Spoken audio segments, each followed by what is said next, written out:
প্রাচীনকালের কথা। সময়টা ছিল বনি ইসরায়েলের যুগ।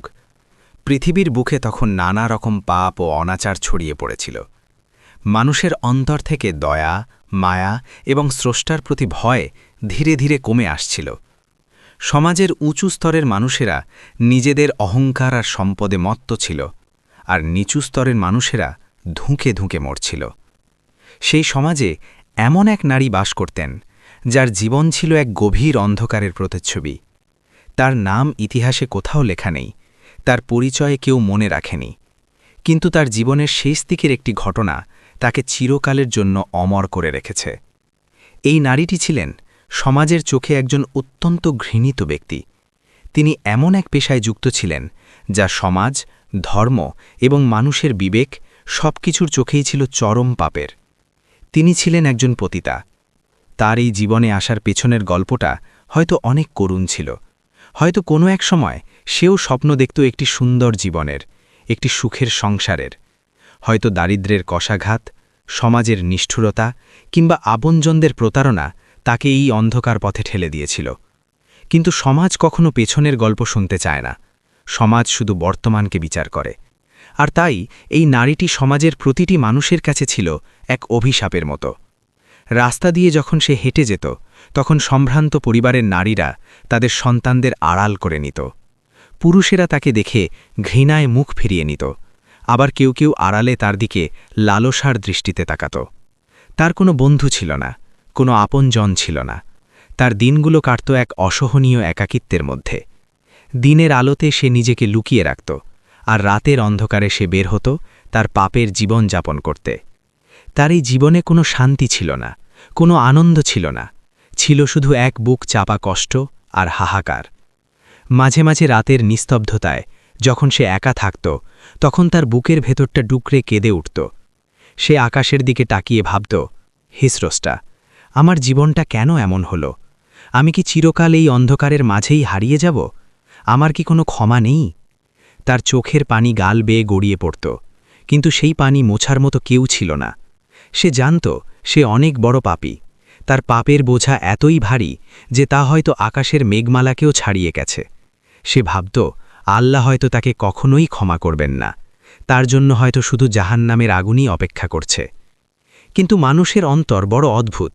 যতই পাপের সাগরে ডুবে থাকুক না কেন, মানুষের ভেতরে কোথাও না কোথাও একটু আলোর রেখা লুকিয়ে থাকে। এই নারীর ভেতরেও সেই আলোটুকু ছিল। সে হয়তো নিজের শরীর বিক্রি করত, কিন্তু তার আত্মা পুরোপুরি মরে যায়নি। মাঝে মাঝে সে যখন কোনো ক্ষুধার্ত মানুষকে দেখত, তখন তার বুকের ভেতরটা মোচড় দিয়ে উঠত।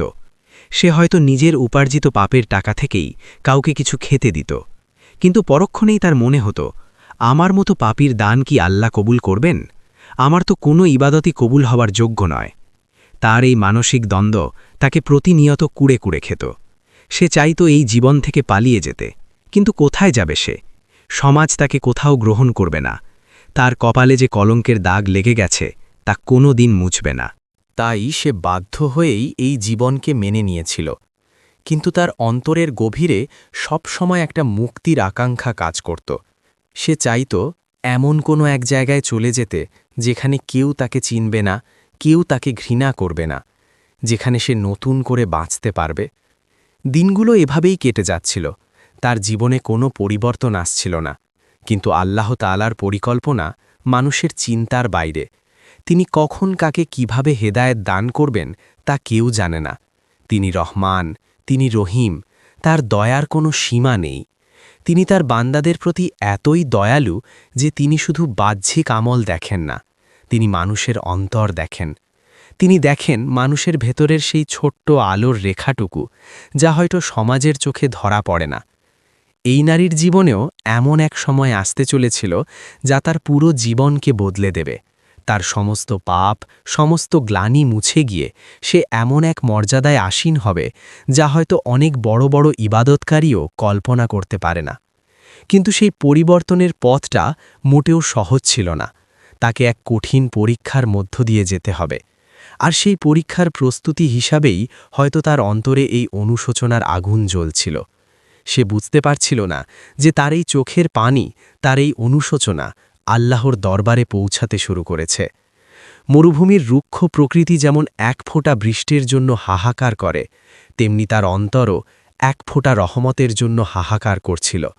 সে জানত না যে তার এই হাহাকার খুব শিগগিরই দূর হতে চলেছে। সে জানত না যে তার জীবনের সবচেয়ে বড় পাপগুলো ক্ষমা হয়ে যাবে এমন এক কাজের মাধ্যমে, যা সমাজের চোখে হয়তো খুবই তুচ্ছ, কিন্তু আল্লাহর কাছে তার মূল্য হবে জান্নাতের সমান। এইভাবেই তার জীবনের দিনগুলো কাটছিল এক গভীর হতাশা আর অনুশোচনার মধ্য দিয়ে। সে অপেক্ষা করছিল এমন এক দিনের, যেদিন তার জীবনের সমস্ত অন্ধকারের অবসান ঘটবে। আর সেই দিনটি খুব দ্রুতই তার জীবনে আসতে চলেছিল। এক অদ্ভুত ঘটনার মধ্য দিয়ে সে খুঁজে পাবে তার জীবনের আসল অর্থ, তার স্রষ্টার অসীম দয়া আর ক্ষমার এক অনন্য নিদর্শন। একদিন সেই নারী এক দীর্ঘ যাত্রায় বের হলেন। তার গন্তব্য ছিল দূরবর্তী এক শহর, যেখানে তিনি হয়তো নতুন করে জীবন শুরু করার স্বপ্ন দেখছিলেন, অথবা হয়তো কোনো এক অজানা টানেই তিনি পথ ধরেছিলেন। সূর্য তখন মধ্য গগনে, তার প্রখর তাপ মরুভূমির বালুকাময় ভূমিকে যেন অগ্নিপিণ্ডের মতো করে তুলেছিল। বাতাস ছিল উষ্ণ, আর প্রতিটি নিঃশ্বাসে যেন বালির কণা মিশেছিল। চারিদিকে শুধু ধু ধু বালিয়াড়ি আর জনমানবহীন ক্রান্তর।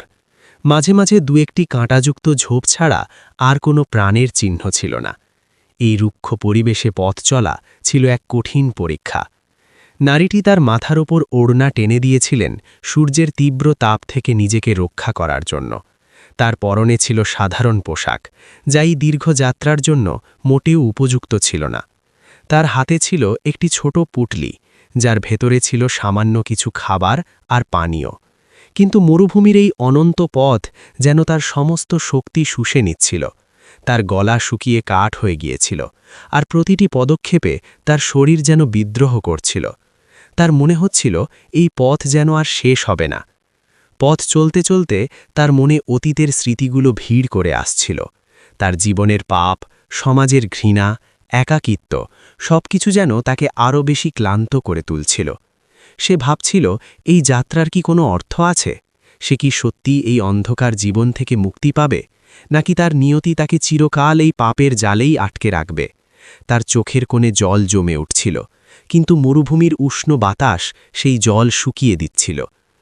অনেকক্ষণ হাঁটার পর নারীটি এক গভীর ক্লান্তি অনুভব করলেন। তার পা আর চলছিল না। সে ভাবল, আর একটু বিশ্রাম নিতে পারলে হয়তো সে আবার পথ চলতে পারবে। সে চারপাশে তাকালো, যদি কোথাও একটু ছায়া পাওয়া যায়। কিন্তু মরুভূমিতে ছায়া পাওয়া ছিল এক অসম্ভব ব্যাপার। অবশেষে সে একটি ছোট টিলার পাশে বসে পড়ল। তার শরীর ছিল ঘামে ভেজা, আর তার মুখ ছিল ধুলোয় ধূসর। সে তার পুটলি থেকে পানির পাত্রটি বের করল। পাত্রে সামান্যই পানি অবশিষ্ট ছিল। সে এক ঢোক পানি পান করল, কিন্তু তাতে তার তৃষ্ণা মিটল না। তার মনে হল, এই সামান্য পানি তার শরীরের ভেতরের আগুন নেভানোর জন্য যথেষ্ট নয়। হঠাৎ তার কানে এক ক্ষীণ শব্দ ভেসে এলো। প্রথমে সে ভেবেছিল এটা হয়তো বাতাসের শব্দ, কিন্তু শব্দটা ধীরে ধীরে স্পষ্ট হতে লাগল। সে কান পেতে শুনল। শব্দটা ছিল এক প্রাণীর হাঁপানোর শব্দ। সে চোখ তুলে তাকালো। দূরে বালিয়াড়ির ওপারে সে দেখতে পেল একটি কুকুর। কুকুরটি ছিল অত্যন্ত দুর্বল আর শীর্ণকায়। তার লোমগুলো ছিল ধুলোয় ঢাকা, আর তার চোখ দুটো ছিল নিষ্প্রভ। কুকুরটি পিপাসায় কাতর হয়ে হাঁপাচ্ছিল, আর তার জিভ বেরিয়ে এসেছিল। সে বালু চাটছিল, যেন এক ফোঁটা পানির জন্য তার প্রাণ ওষ্ঠগত। কুকুরটির এমন করুণ অবস্থা দেখে নারীটির মনে এক গভীর মমতা জেগে উঠল।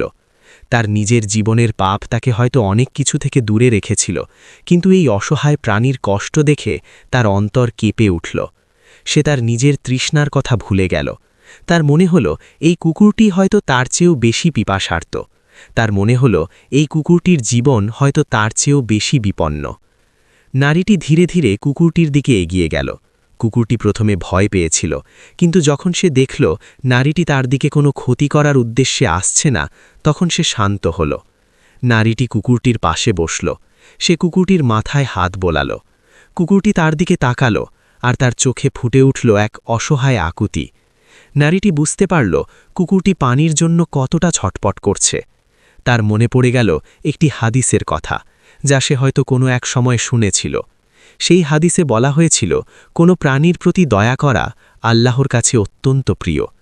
সে ভাবল তার নিজের জীবন তো পাপেই ভরা, সে হয়তো আল্লাহর কাছে কোনো ইবাদত দিয়ে নিজেকে প্রমাণ করতে পারবে না, কিন্তু যদি সেই অসহায় প্রাণীর প্রতি দয়া করে তাহলে হয়তো আল্লাহ তার প্রতি সদয় হবেন। কিন্তু তার কাছে তো আর পানি নেই, যেটুকু ছিল সেটুকু সে নিজেই পান করে ফেলেছে।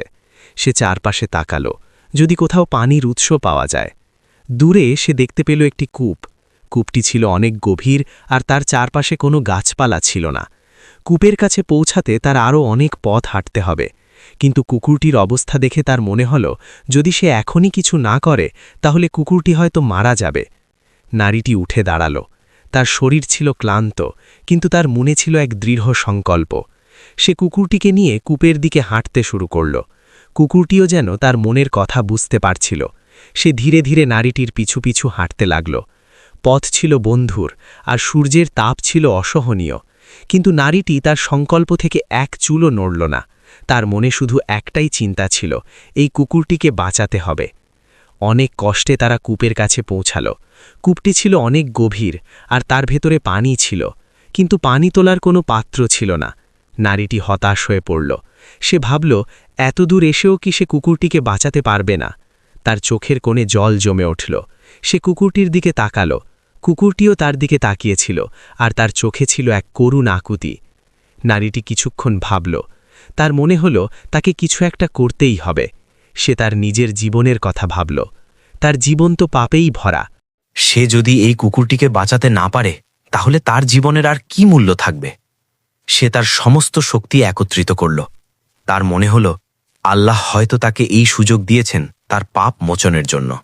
সে এই সুযোগ হাতছাড়া করতে চায় না।